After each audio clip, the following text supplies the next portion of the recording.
Atualmente é professora associada 3 da UFRN, atuando nos cursos de graduação em nutrição e programas de pós-graduação em nutrição e ciências da saúde na UFRN. Como eu falei, bolsista de produtividade, CNPq, nível 2, e líder do grupo de estudos em metabolismo, exercício e nutrição. Né? Então, como a Ana sempre faz questão de colocar, mãe de Felipe, de 6 anos, de Vicente, de 5 anos, né? E das gêmeas Gabriela e Mariana, de 3 anos. E Ana tem especial interesse nos seguintes temas: composição corporal, sarcopenia e câncer.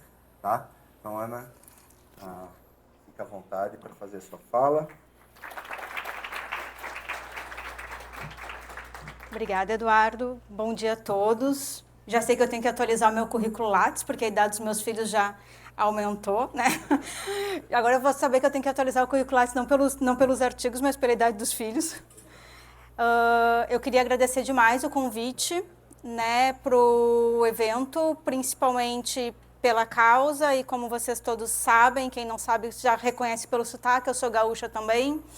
De certa forma, toda a minha família foi afetada pela enchente, nós passamos por momentos muito difíceis e agradeço o carinho tanto de vocês quanto do Brasil todo, que se mobilizou para, de certa forma, acolher os gaúchos nesse momento. E aí vamos falar um pouquinho então sobre, deixa eu passando aqui, composição muscular, novas perspectivas e implicações para a saúde. Eu vou tentar ficar um pouquinho mais ao lado aqui, porque eu sou baixinha, né? Ainda vim sem salto, se eu fico embaixo do púlpito, ele não me ajuda. Eduardo já me apresentou, eu vou falar, quero, né, agradecer também a oportunidade de abrir esse simpósio, eu estou muito honrada com tantos nomes ilustres aqui da nossa universidade, me sinto honrada em abrir, então vou fazer uma breve introdução sobre o envelhecimento, que é um fenômeno natural, a gente não consegue postergar esse momento da nossa vida, todos vamos envelhecer, e aí esse processo de envelhecimento ele também culmina com essa diminuição orgânica e funcional, que ela é inevitável e claro que ela pode ser acelerada com doenças adjacentes. Então, com o passar do tempo, o nosso corpo ele vai perdendo músculo e essa perda de músculo vai aumentando a fragilidade, aumentando também agravos à saúde e, concomitantemente, o surgimento de doenças crônicas. Né? A gente tem uma estimativa de envelhecimento mundial, a gente sabe que, de uma certa forma, o mundo está envelhecendo. Dados de 2022 mostram que pessoas com mais do que 65 anos representam 13,5% da população mundial. No Brasil, esse panorama ele não é diferente. A gente tem uma questão que diferencia um pouco o Brasil, enquanto a grande maioria dos países do mundo tratam a população idosa como uma idade a partir de 65 anos. No Brasil, a gente trata a partir de 60 anos. Então, quando a gente vai considerar idosos a partir de 60 anos, a gente já tem aí 15,6% da população do Brasil. A partir de 65 anos, de uma forma a equiparar com os demais países do mundo, a gente tem em torno de 11% da população brasileira com mais do que 65 anos. E esse fenômeno do envelhecimento, a gente tem aumento de frequência, tanto no mundo quanto no Brasil, não apenas para pessoas a partir de 60 anos, né? Na linha mais cinza seria acima de 80 anos, na linha vermelha a partir de 65 anos, na linha azul, idoso a partir de 60 anos, e a gente consegue perceber um aumento da frequência de pessoas idosas, independente da faixa etária do envelhecimento, tanto no mundo, quanto no Brasil. Né? Então, esse aumento da expectativa de vida que foi levado por diversos motivos, industrialização, a saída das pessoas do campo para a cidade, aumento de tecnologia em saúde, ele também acaba ocasionando ao longo da nossa vida alterações da nossa composição corporal. Então, é sabido que as pessoas mais idosas, elas vão perdendo tanto massa de gordura, quanto massa muscular, massa óssea, e essas alterações na composição corporal, que também culminam com essa redução da massa muscular, elas acabam levando com que as pessoas tenham mais fraqueza, mais fragilidade e, consequentemente, mais sarcopenia. Fragilidade e sarcopenia são condições que já são reconhecidas, sarcopenia hoje já é reconhecida como uma doença. Tanto a fragilidade quanto a sarcopenia no envelhecimento, elas são consideradas um problema de saúde pública, porque podem aumentar riscos de queda, fraturas, hospitalizações e até mesmo de morte. e ela é responsável também, em parte, pela redução da qualidade de vida deste público. Então, aí aproveitem, gente, estou vendo que vocês aí são, na maioria, jovens, né? Vocês estão no pico da massa muscular de vocês, ali entre 20 e 30 anos. A partir de 30 anos, a gente já consegue perceber uma redução dessa massa muscular, principalmente quando a gente não cuida adequadamente dela, com o aporte de proteína adequado na dieta, com a realização de exercícios físicos. E a partir de 40 anos, começa o mais acelerado processo de envelhecimento. A gente tem aí uma previsão de perda muscular em torno de 8% a cada década, a partir de 40 anos até 70 anos de idade, o que se espera uma redução aí em torno de 1/4 da nossa massa muscular entre 40 e 70 anos de idade. E a partir de 70 anos de idade, a gente tem uma previsão de 15% de perda de massa muscular em cada década. Então, isso reforça a importância da gente cuidar do nosso massa muscular, do nosso estoque de massa muscular. E aí é claro que perda de massa muscular não significa necessariamente sarcopenia, porque isso é um processo natural do envelhecimento. A gente tem a sarcopenia quando a gente tem esta redução aumentada e que impacta em qualidade de vida, impacta na saúde do indivíduo. A gente tem a sarcopenia primária, que é relacionada com o envelhecimento, que é quando, além dessa perda de massa muscular, esse idoso ele tem consequências orgânicas dessa redução. E a gente tem a sarcopenia secundária, que pode acontecer em qualquer fase da vida, que pode estar relacionado com uma dieta inadequada, em algum momento que a gente fraturou uma perna e ficou inativo, naquele momento teve sarcopenia pela redução da mobilidade, ou doenças adjacentes, principalmente câncer, doenças cardiovasculares, doenças renais, que são doenças que são catabólicas. E a sarcopenia, ela também é diferente de fragilidade. Eu gosto muito de citar esse artigo que a gente publicou recentemente. É uma população com câncer, mas ele retrata bem essa diferença de sarcopenia e fragilidade. Porque a sarcopenia, ela visa muito a questão do músculo, seja a sua quantidade, qualidade e a sua função. E a fragilidade, ela envolve outros componentes também, como a atividade física, a força e a perda intencional. O que a gente viu de resultados nesse artigo rapidamente? Sei que está difícil para vocês verem aí, eu vou traduzir. A sarcopenia, ela aumentava o risco de morte nesses indivíduos quando comparado com a fragilidade. Mas muitas vezes elas são condições que acontecem em conjunto. E quando o indivíduo ele apresentava sarcopenia e fragilidade, ele aumentava muito mais o risco de morte dele. E quando a gente avaliou os componentes isolados de sarcopenia e fragilidade, quais foram os que tiveram maior impacto no risco de mortalidade? Perda de força muscular e a perda de peso, porque a perda de peso leva à redução de massa muscular. Então, de novo, aí a importância da gente avaliar músculo. E o próprio consenso de sarcopenia, que foi revisado em 2018, ele mudou, né, esse conceito de sarcopenia. Antes a gente falava muito de sarcopenia com perda de massa muscular. O conceito ele já diz, olha, o mais importante é começar pela força. Quando o indivíduo tem baixa força muscular, a gente avalia o músculo.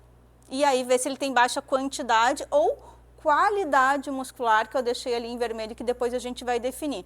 Quando o indivíduo ele tem baixa força muscular associado com a baixa quantidade ou qualidade da massa muscular, ele tem sarcopenia. E a sarcopenia severa é quando, além da baixa força muscular e da quantidade ou qualidade muscular, ele tem perda também de função física. Aí é o indivíduo que tem sarcopenia severa. Muito bem, quando o consenso trouxe à luz esse conceito de qualidade muscular, principalmente no idoso, o professor Eduardo Caldas começou a nos questionar, né, como é que a gente avalia a qualidade muscular em idosos.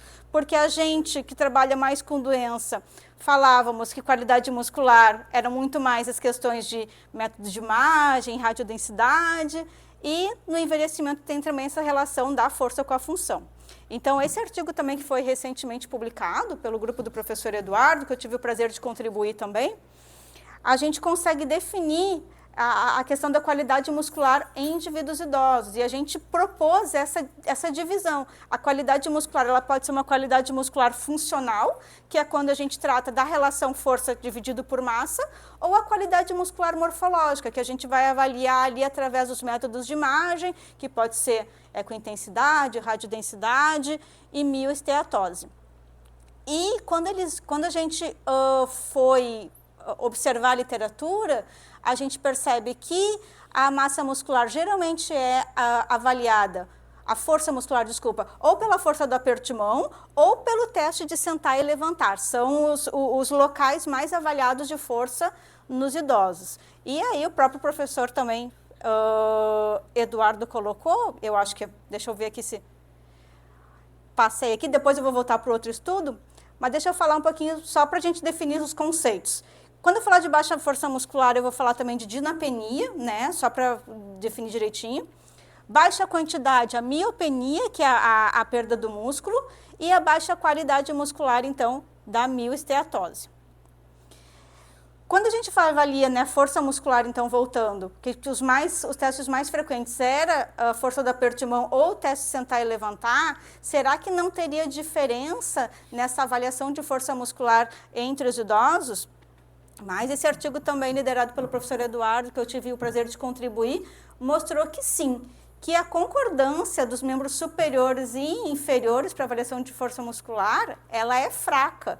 E a gente tem que ter cuidado quando avalia a força muscular em idosos, porque a frequência de sarcopenia, ela pode ser alterada de acordo com o tipo de teste que a gente vai eleger para avaliar a força muscular.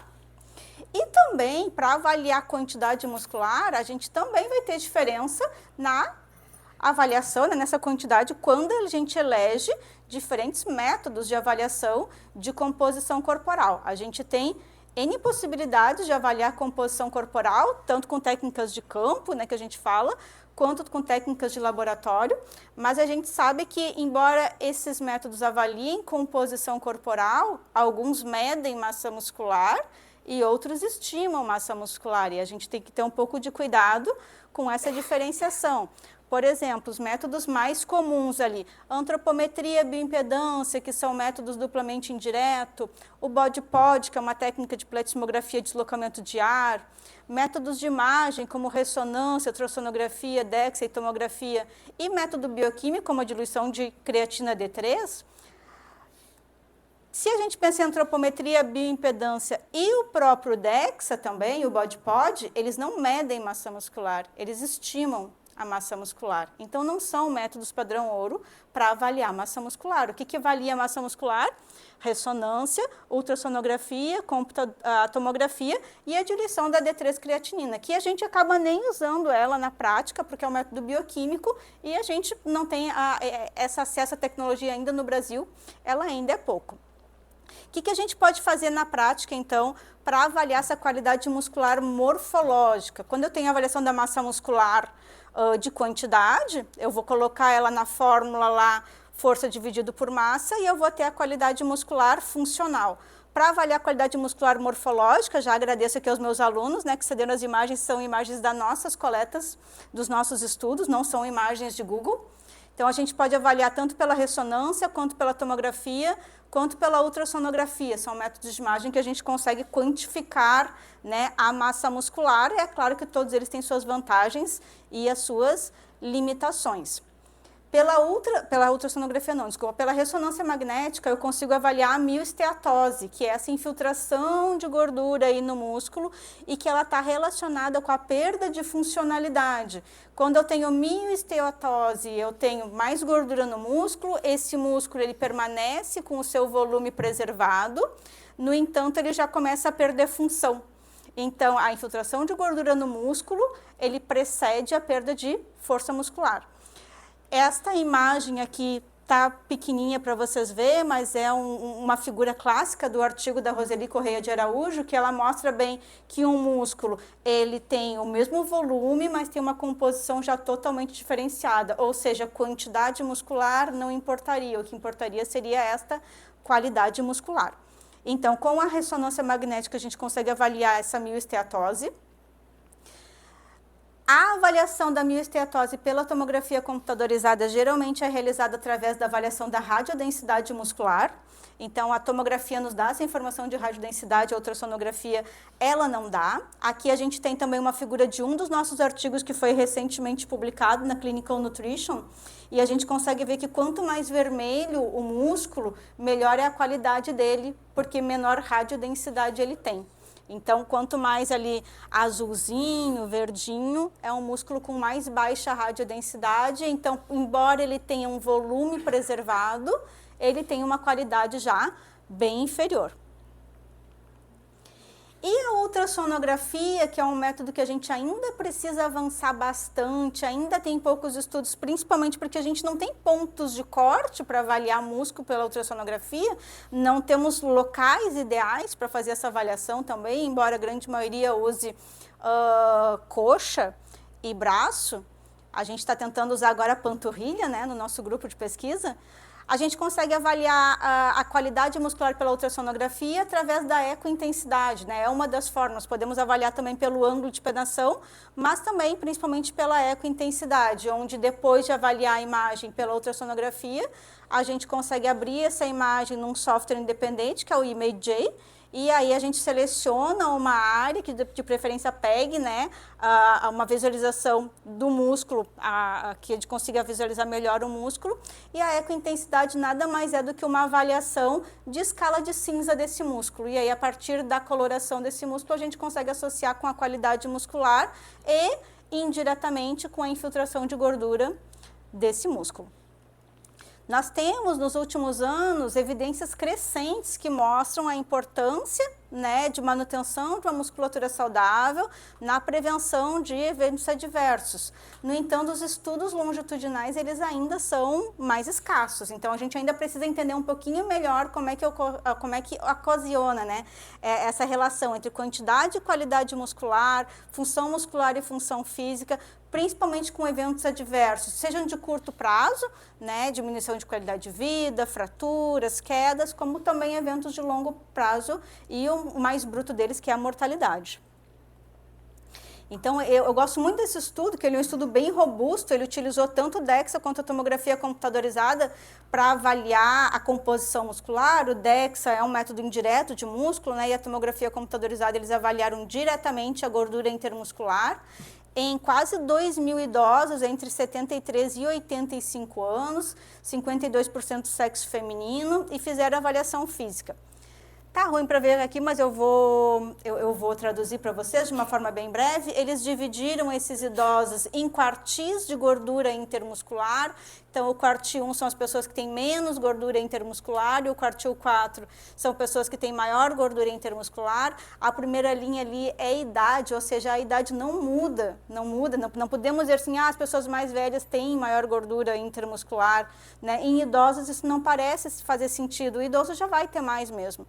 No entanto, todas as associações de função física, assim como composição muscular, elas são diferentes entre os quartis de gordura intermuscular. Então, nós temos que, além de avaliar a quantidade muscular, avaliar também essa qualidade muscular através da infiltração de gordura no músculo. Outros estudos transversais com associação física, esse aqui é um estudo do nosso grupo de pesquisa, eu gosto muito dele, embora ele tenha sido feito com pacientes com câncer, que a gente conseguiu dividir o grupo de pacientes com câncer em 4 fenótipos através da avaliação de massa muscular por tomografia computadorizada. Aqueles indivíduos que tinham quantidade e qualidade de músculo considerados normais, os indivíduos que tinham baixa quantidade apenas, mas qualidade considerada normal, os indivíduos que tinham baixa qualidade muscular, mas quantidade considerada normal, e aqueles indivíduos que tinham tanto baixa quantidade quanto qualidade muscular. É um estudo também transversal, mas a gente percebe que, da mesma forma, aquele grupo que tem baixa quantidade e qualidade muscular, ele tem mais impacto negativo na sua função física, seja pela força do aperto de mão, quanto pelo teste de velocidade de marcha. E, curiosamente, não temos diferença no indivíduo que tem ou baixa quantidade ou baixa qualidade muscular. Ambos são afetados. Às vezes a gente percebe que o indivíduo ele tem quantidade normal, mas a qualidade já está diminuída. E ele já tem redução da sua função física quando comparado com aquele indivíduo que tem quantidade e qualidades normais. Então, a importância da gente avaliar não apenas quantidade, quanto a qualidade muscular. Outro estudo ainda transversal que foi feito lá no sul do Brasil pelos nossos amigos de Pelotas, né, Ricardo? Pelo grupo da Renata Birman, com uma amostra do Como Vai, então eles avaliaram quase 1.400 idosos com mais do que 60 anos de idade, avaliaram dinapenia, né, que é a baixa força, avaliaram miopenia, que é a baixa massa muscular, mas eles não avaliaram a baixa qualidade muscular, porque eles usaram o DEXA.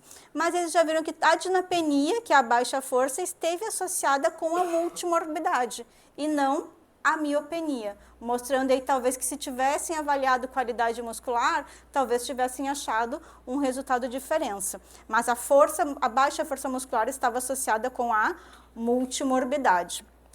E um último estudo transversal que eu trago aqui, que também é um estudo do nosso grupo de pesquisa, recentemente publicado na Geriatrics and Gerontology International, a gente também avaliou 428 idosos e a gente fez a associação aí da massa muscular, quantidade e qualidade muscular também, com força, né, de membros inferiores e superiores. E aí o que a gente percebeu? Que principalmente os membros inferiores, a baixa força e qualidade muscular de membros inferiores está relacionado com baixa qualidade de vida nesses idosos. Então, mostrando aí a relação entre massa muscular e qualidade de vida e nos idosos. A gente comparou também, curiosamente, o DEXA com a bioimpedância e vimos que se a gente não tem o DEXA, né, às vezes a gente tem a bioimpedância, mas não tem o DEXA, a gente pode usar a bioimpedância, que ela acaba sendo aí um avaliador substituto do DEXA nessas situações de baixo orçamento.